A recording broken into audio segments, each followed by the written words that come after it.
ये 29 हरूफ के साथ में हमने हरूफ मद्दा में से या की मश्क की है। यही नूरानी कायदे का पूरा सबक था जो हमने दूसरी किताब से आपके सामने पढ़ दिया है। अब इसकी ये मिसालें हैं, इन पर गौर दें।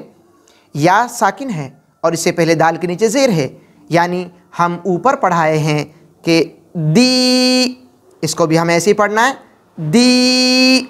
हम ऊपर पढ़ाए हैं नी, यहाँ पर भी ये नून है, नून के नीचे ज़ेर और इसके बाद में या साकिन है, नी। जब मिलाकर पढ़ेंगे दीनी,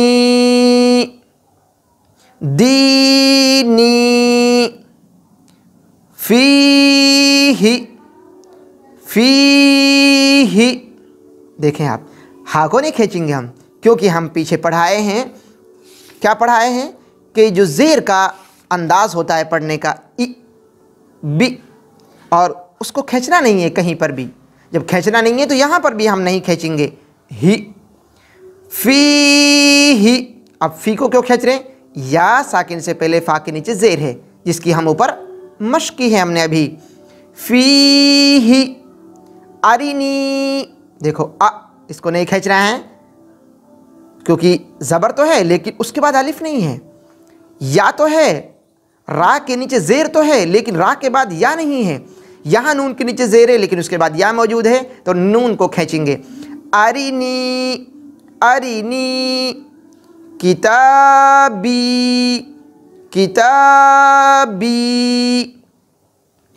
उजीबु, उजीबु। उ और बू, इसको नहीं खींच रहे हैं, जी को खींच रहे हैं क्योंकि या साकिन से पहले जीम के नीचे ज़ेर है। उजीबु, युवारी, युवारी।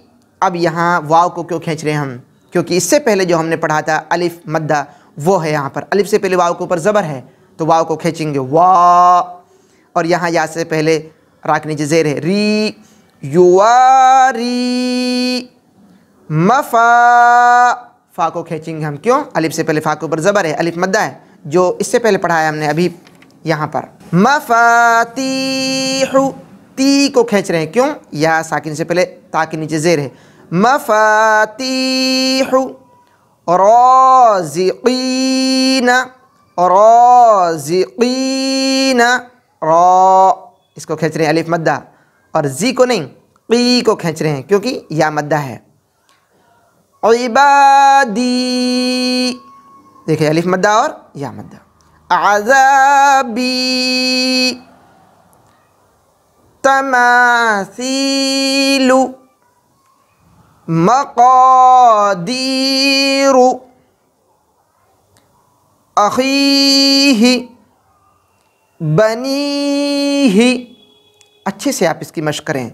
अब हम तीसरे पॉइंट की तरफ आते हैं